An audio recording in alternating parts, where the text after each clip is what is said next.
प्राचीन समय की बात है। एक समुद्र के किनारे एक गुरु अपना आश्रम बनाकर रहा करते थे।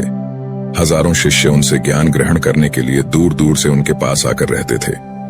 गुरु का ज्ञान देने का तरीका भी बहुत ही अनूठा था। शुरुआत में वो अपने शिष्यों को उपदेशों के माध्यम से ज्ञान देते थे। उसके बाद वो अपने शिष्यों को उस ज्ञान का अनुसरण करने के लिए कहते थे, उस ज्ञान को अपने व्यवहारिक जीवन में उतारने को कहते थे।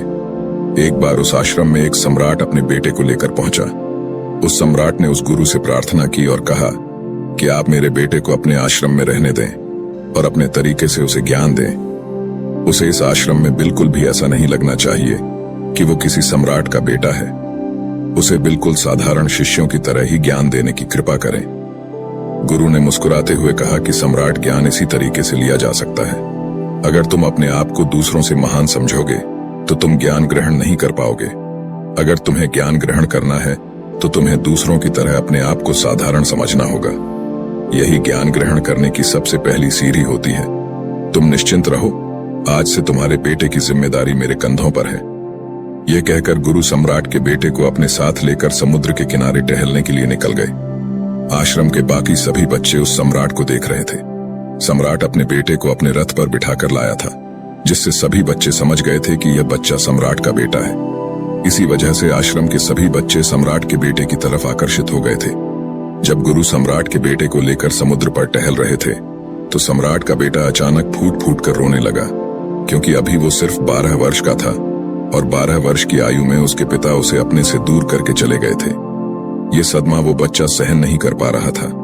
वो नहीं समझ पा रहा था कि उसके पिता उसकी भलाई के लिए उसे उस गुरु के पास करके गए हैं। उसे रोते हुए देखकर गुरु ने कहा कि बेटा, मैं तुम्हें चुप नहीं करूंगा। हो सकता है कि आज मैं तुम्हारे आंसू पोंछ दूं, लेकिन कल तुम फिर अपने आप को अकेला पाओगे। याद रखना, जीवन में इंसान अकेला आता है और अकेला ही जाता है। जितनी जल्दी जो इंसान इस बात को समझ लेता है, वो उतनी जल्दी आत्मज्ञान के रास्ते पर निकल जाता है। गुरु ने अपनी बात आगे बढ़ाते हुए कहा कि जो इंसान अकेला रहना सीख लेता है, वही खुद से प्यार कर पाता है, और जो खुद से प्यार करना जानता है, वो किसी के भी जाने का अफसोस नहीं करता, क्योंकि वो खुद से ही प्यार करता है। धीरे धीरे तुम आश्रम के माहौल में ढल जाओगे।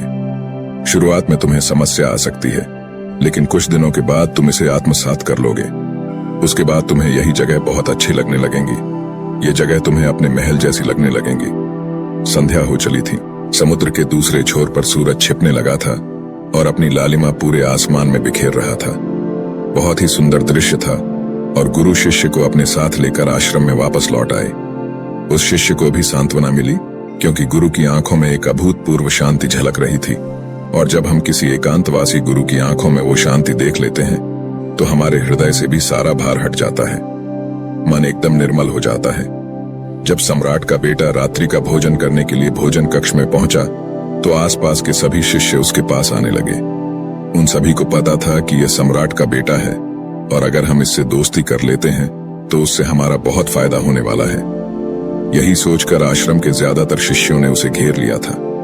बस कुछ बच्चे जो अकेले रहने का महत्व समझते थे, जो दिखावे में विश्वास नहीं करते थे, वो उस सम्राट के बेटे के पास जाने की बजाय अपना पूरा ध्यान खाने पर लगा रहे थे और एकांत में बैठकर अपना भोजन कर रहे थे। कुछ दिनों के बाद सम्राट के बेटे की आश्रम के ज्यादातर बच्चों के साथ दोस्ती हो गई। अब वो आश्रम में उन बच्चों के साथ घूमता, उन्हीं के साथ अपना ज्यादातर समय बिताता। आखिरकार वह सम्राट का बेटा था, सुख सुविधाओं में पला हुआ था। आसपास बहुत से दास और दासियां होते थे। आसपास अपने मित्रों से घिरे होना, वही दिनचर्या उसने इस आश्रम में भी अपना ली थी। ऐसा नहीं था कि गुरु को यह सब पता नहीं था, पर गुरु उसे अलग तरीके से ध्यान देना चाहते थे। बच्चों को ज्ञान आप उपदेश देकर नहीं दे सकते, उन्हें साक्षात्कार कराना होता है। उसके बाद उन्हें वो बात समझ आती है जो आप समझाना चाहते हैं। गुरु को ये बात पता थी कि अगर मैं इसे बोलकर बताऊंगा तो ये कभी समझ नहीं पाएगा। मुझे ऐसे दिखाना होगा, इसे एहसास कराना होगा कि अकेले रहकर तुम अपनी शक्तियों को जान पाओगे। ये सीख देने के लिए गुरु एक दिन उस शिष्य को अपने साथ एक ऊंची चोटी पर ले गए। चोटी पर पहुंचकर गुरु ने उसे शिष्य से कहा कि अब तुम्हारा ज्ञान पूरा हो चुका है, बस एक आखिरी रात तुम्हें यहाँ पर बितानी होगी। उसके बाद अगले दिन शाम को मैं तुम्हारे राजमहल में तुमको पहुंचा दूंगा। वो बच्चा तो ये सुनकर बहुत खुश हो गया कि अब मैं वापस अपने राजमहल चला जाऊंगा।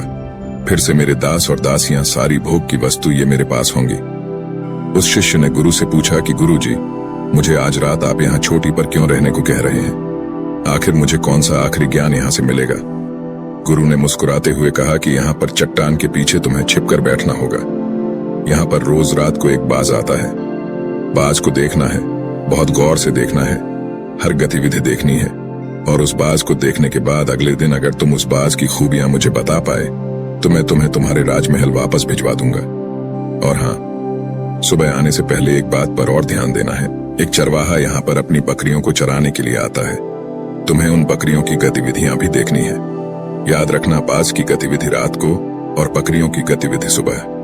अगर तुम दोनों की गतिविधि ध्यान से देखकर मुझे बता पाए तो तुम इस आश्रम से हमेशा के लिए आजाद हो जाओगे। तुम्हारा ज्ञान पूरा हो जाएगा। मैं तुम्हारे पिता को कह दूंगा कि यह बच्चा हमारे आश्रम का सबसे ज्ञानी बच्चा है। यह कहकर गुरु अपने आश्रम में वापस लौट आए और वो बच्चा वहीं पर उस चट्टान के पीछे रुका हुआ उस बाज का इंतजार करने लगा। काफी वक्त बीत जाने के बाद वहां पर एक बाज अपने बच्चों के साथ पहुंचा।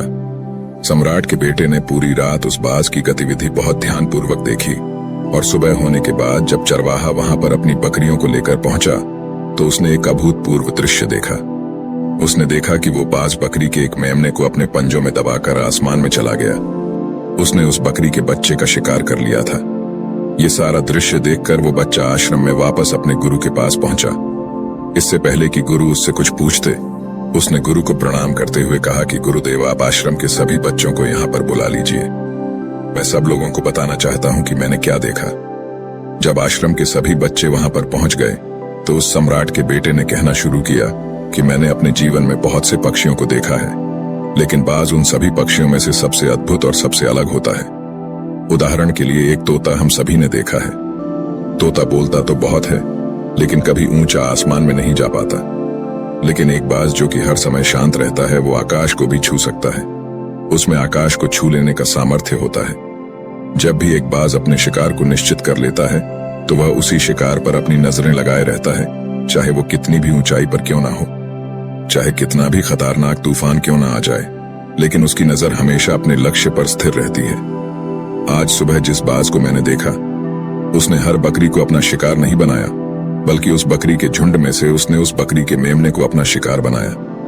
पहली बात, उस बाज की तरह हमें भी अपना ध्यान अपने एक ही लक्ष्य पर स्थिर रखना चाहिए। चाहे कितनी भी रुकावट क्यों ना आए, हमें अपना लक्ष्य स्पष्ट दिखाई देना चाहिए, पर पूरी एकाग्रता के साथ ध्यान देना चाहिए।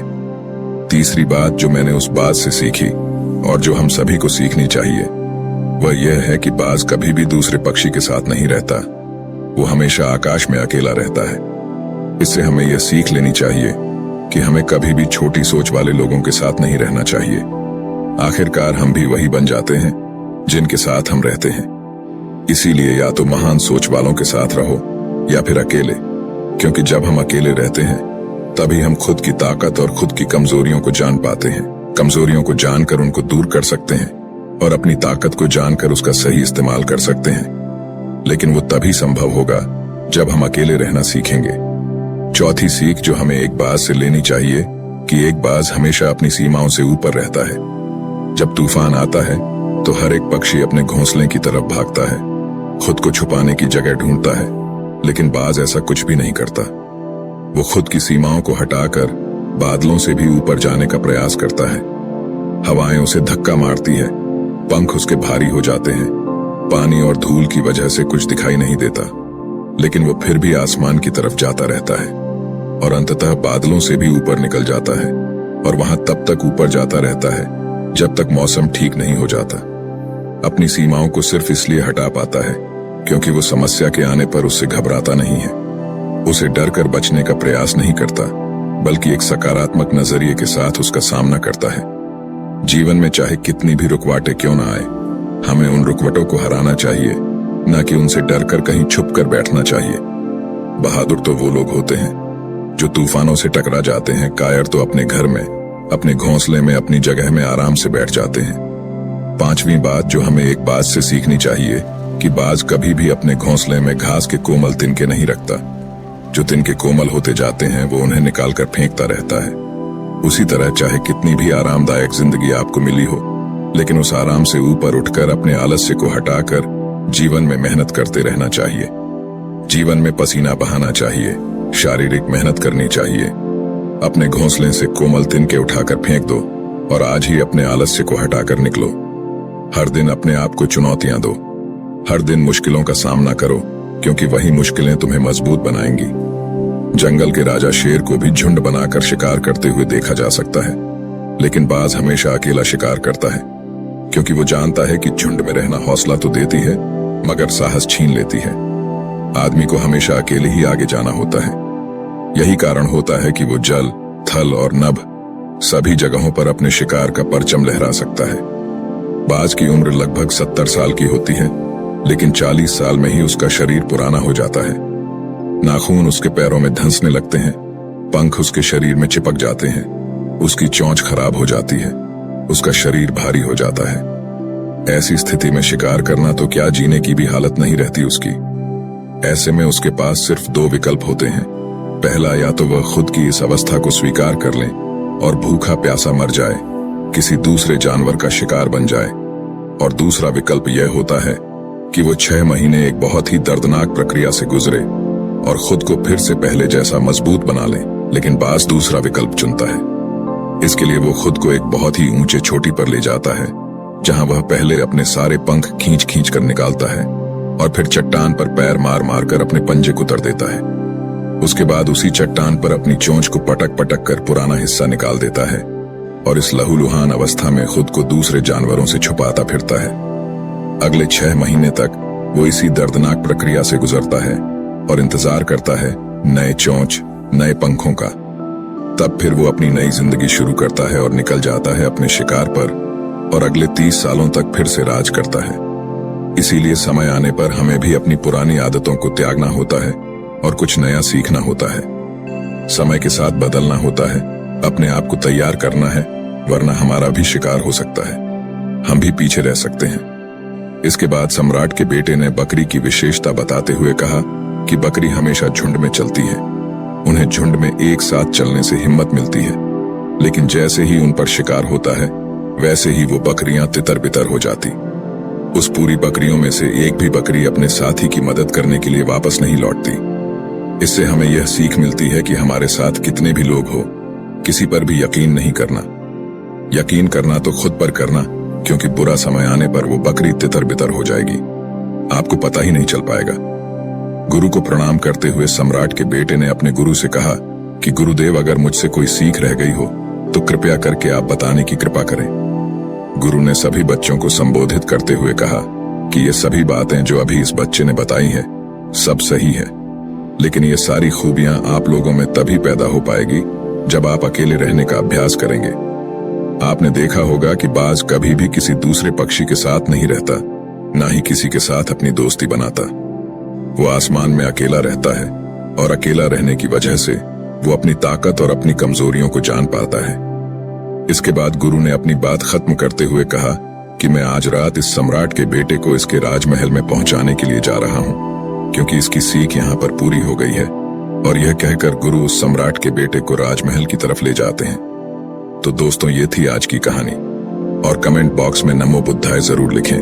और दोस्तों, आपका जो भी सवाल है वो आप इस वीडियो में पूछ सकते हैं। धन्यवाद। नमो बुद्धाय।